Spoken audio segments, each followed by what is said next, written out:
जय हिंद। दोस्तों, ये बात हमें भली भांति मालूम है कि जिस चीज को प्राप्त करने में जितना ज्यादा डिफिकल्टी होता है, उन चीजों से फायदा भी उतना ही ज्यादा हमें मिलता है। आज मैं बात कर रहा हूँ रिटेन इंग्लिश का। रिटेन इंग्लिश एक ऐसा चीज है कि बहुत सारे बच्चों का जिनका ग्रामर वोकेबलरी बहुत मेहनत किया है बहुत दिनों तक, उनके बाद भी रिटेन इंग्लिश में तकलीफ होती है। इसके दो बुनियादी कारण हैं। पहला कारण ये है कि रिटेन इंग्लिश के लिए यानी कोई भी जो टॉपिक आप बोलते या लिखते हैं वो टॉपिक की संख्या हजारों में हो सकती है। और टॉपिक के हिसाब से अगर आपने शब्दों का चयन किया है तभी तो आप प्रभावशाली तरीके से बोल पाएंगे। जैसे अगर हम इन्वायरमेंट की टॉपिक करें तो हो सकता है कि आपको डिफॉरेस्टेशन के ऊपर लिखना या बात करना हो सकता है क्लाउड बर्स्ट के बारे में बात करना हो, लिखना हो सकता है आपको फ्लैश फ्लड के बारे में लिखना हो, या अगर आप ट्रेवलिंग करते हैं तो आपको हो सकता है अरुणाचल प्रदेश के बारे में बात करना हो, जो नॉर्थ ईस्ट कॉर्नर में है आपके इंडिया के। या हो सकता है केरला के बारे में बात करना है, वहाँ की ब्यूटी को आपको अलग तरीके से डिफाइन करना है। राजस्थान के डून्स के बारे में बात करना है तो अलग तरीके से बात करना है। आपको क्लाइमेट चेंज के बारे में बात करना है, ग्लोबल वार्मिंग के बारे में बात करना है, कोस्टल एरियाज के तकलीफों के बारे में बात करना है।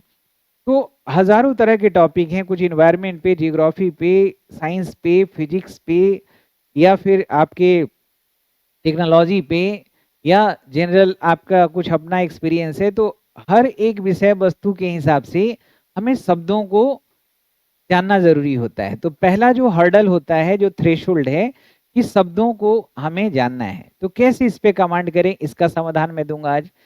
दूसरा तरीका होता है कि हिंदी के वाक्य जो होते हैं वो उनका लिखने का तरीका अलग होता है और अंग्रेजी में लिखने का तरीका बिल्कुल उल्टा हो जाता है, बहुत हद तक, मतलब 80% उल्टा हो जाता है। ये दोनों बुनियादी चीजों को अगर मैं समझा दूं तो चीज आपके लिए आसान हो जाएगा। तो ज्यादा टाइम नहीं लूंगा, 2-3 मिनट में आपको अच्छे तरीके से इसको समझा देता हूं। तो पहला जो टॉपिक है, जैसे आज मैंने आपको समझाने के लिए एक टॉपिक लिया अरुणाचल प्रदेश। अब ये अरुणाचल प्रदेश के बारे में हम जब बात कर रहे हैं तो पहला समस्या मैंने बोला कि जब हम किसी भी क्षेत्र के बारे में या कोई भी टॉपिक के बारे में बात करेंगे तो हमें उसके हिसाब से शब्दों का हमारे पास स्टॉक होना चाहिए। हमारे पास शब्दों का स्टॉक होना चाहिए। जैसे देखिए, इस वाक्य में जब आप पढ़ेंगे तो पता चलेगा कि जैसे ही आप अरुणाचल प्रदेश की बात कर रहे हैं तो आप जैसे ही आप इसके मोहक दृश्यों में प्रवेश करते हैं, आपको हरी भरी घाटियां, धुंध से भरी पहाड़ियां और घुमावदार नदियों से स्वागत किया जाएगा। तो अगर आप कहीं भी कोई भी चीज के बारे में डिफाइन कर रहे हैं तो उसके हिसाब से शब्दों को चूज करना है। तो जैसे ही आप अरुणाचल प्रदेश, चूंकि एक हिली और माउंटेनियस एरिया है, तो वहां पे आपको लैंडस्केप्स मिलेंगे, तरह तरह के लैंडस्केप्स, मतलब प्राकृतिक छटाओं को देखने का अवसर मिलेगा। और जब हिली और माउंटेनियस एरिया में जाएंगे तो बहुत सारे स्टिप टेरेन रहते हैं, जो ढालू नुमा जमीन होता है। आप जब वहां जाएंगे तो देखेंगे खास करके पहाड़ी एरिया हरी भरी घाटियां हैं। तो हरी भरी घाटियां यानी कि लस ग्रीन वैलीज हैं।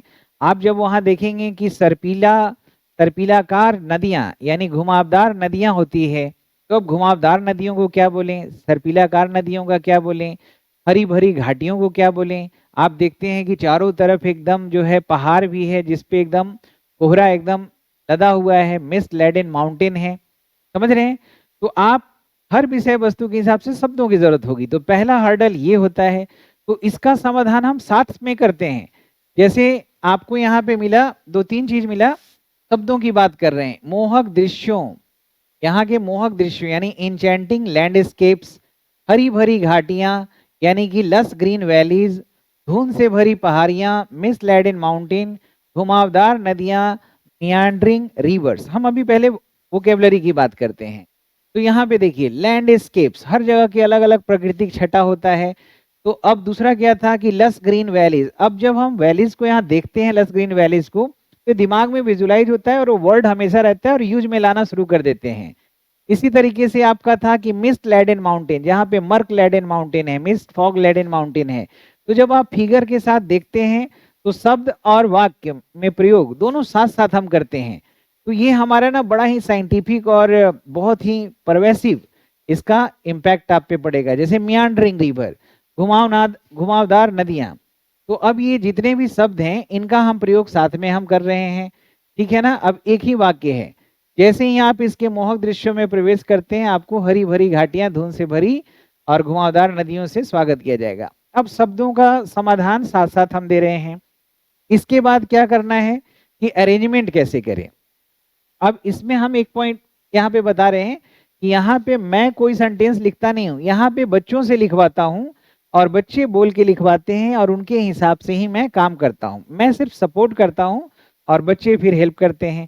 और हजारों तरह के टॉपिक जब हम कवर करेंगे तो हजारों विषय वस्तु के ऊपर हमारे वोकेबलरी अच्छे हो जाएंगे। दूसरा बात मैंने जो बोला कि इसमें जब आप सेंटेंस, जैसे हम अरुणाचल प्रदेश की बात कर रहे हैं, ठीक है ना, तो अरुणाचल प्रदेश की जब हम बात कर रहे हैं तो आज हम अरुणाचल प्रदेश एक माउंटेनियस और हिली एरियाज है, उसके हिसाब से हम कर रहे हैं। अब अरुणाचल प्रदेश की जगह अगर राजस्थान में जाएंगे तो वहाँ का जो लैंडस्केप्स अलग होगा, जहाँ ड्यून्स मिलते हैं, बालू के बड़े बड़े टीले होते हैं। अगर हम केरला में जाएंगे तो वहाँ का बैक वाटर और लाइन ऑफ कोकोनट आयल और बोट हाउसेस बहुत सारे हैं।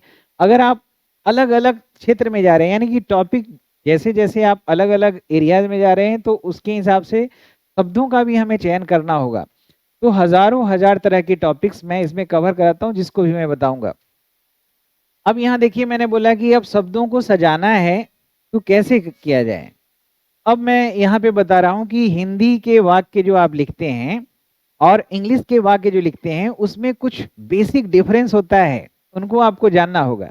पहला तो जो चीज होता है, जब आप अंग्रेजी में जब लिखते हैं तो पहले आप क्या लिखते हैं, सब्जेक्ट हो गया, वर्ब हो गया और उसके बाद आगे कॉम्प्लीमेंट या ऑब्जेक्ट डालते हैं सिंपल सेंटेंस में।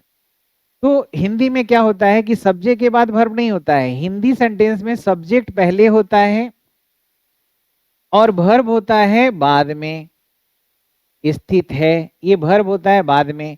तो अरुणाचल प्रदेश पहले लिख लिया, फिर वर्ब लिखा इज। अब दूसरा बात है कि ये जो प्रीपोजिशन जो हम अंग्रेजी में लिखते हैं वो प्रीपोजिशन पहले और प्रीपोजिशन बिना ऑब्जेक्ट का नहीं आता है, लेकिन हिंदी में उल्टा हो जाता है। हिंदी में क्या होगा कि प्रीपोजिशन लास्ट में रहेगा। जैसे यहाँ देखिए में है तो ये इसका जो ऑब्जेक्ट है ना ये पहले आया है। जैसे यहाँ पे प्रीपोजिशन के है तो इसका ऑब्जेक्ट पहले आया है, लेकिन अंग्रेजी में उल्टा हो जाएगा। अब यहीं से पीछे से चलना है। तो अरुणाचल प्रदेश इज और यहाँ पे इन हो जाएगा द नॉर्थ ईस्ट कॉर्नर, तो यहाँ पे प्रीपोजिशन पहले आया और ऑब्जेक्ट बाद में। लेकिन यहाँ पे उल्टा है कि प्रीपोजिशन बाद में और ऑब्जेक्ट पहले आता है। अब यहाँ प्रीपोजिशन है किसके, ऑफ, और फिर यहाँ पे इसका ऑब्जेक्ट लास्ट में आता है। तो दो ही चीजों को हमें समझना है, एक वोकेबलरी का समाधान साथ साथ लेके चलना है विजुलाइज करते हुए जो इम्पैक्ट बहुत बेहतर हो आपके दिमाग पे, और दूसरा वाक्य की संरचना। और ये दोनों काम हम सपोर्ट करेंगे और आपसे लिखवाते हैं कि आप इसको बताइए, आप इसको बताइए, इस तरह से लेके letter, essay, paragraph, report writing, counter argument 1 साल तक बता के आपकी अंग्रेजी को इतना बेहतरीन कर देते हैं कि चाहे आप UPSC, PCS, judiciary, bank PO या किसी भी एग्जाम के लिए आप तैयारी कर रहे हैं, आपकी अंग्रेजी बेहतरीन होगी। अब दोस्तों मैं 30 सेकेंड में जरा इसका सिलेबस बता रहा हूँ जो रिटन इंग्लिश में मैं क्या कराऊंगा। सबसे पहले तो छोटे छोटे पैराग्राफ जो बाद में कई पैराग्राफ मिलके ऐसे सीखेंगे।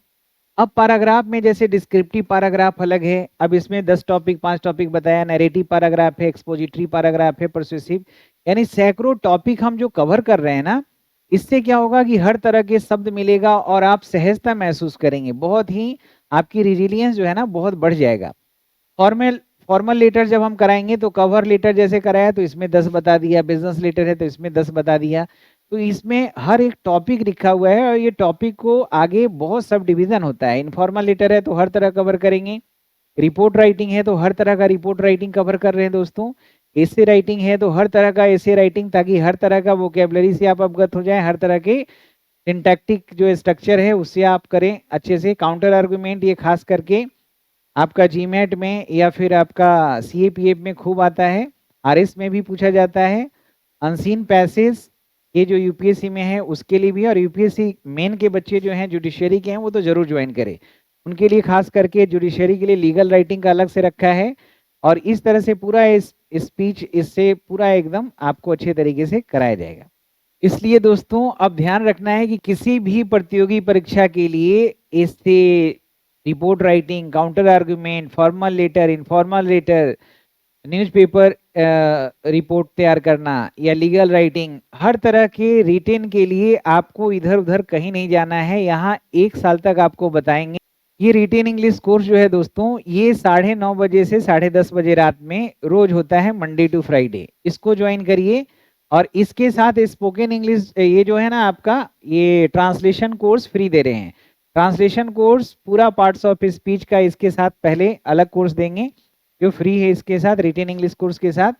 जो बच्चे स्पोकन इंग्लिश करना चाहते हैं वो 8:30 से 9:30 ज्वाइन करेंगे, रिटेन वाला 9:30 से 10:30। और ट्रांसलेशन कोर्स रिटेन और स्पोकन दोनों के साथ फ्री है। फिर वोकेबलरी बिल्डिंग के लिए एक अलग से कोर्स है, इसको आप अलग से लेना चाहें तो ले सकते हैं।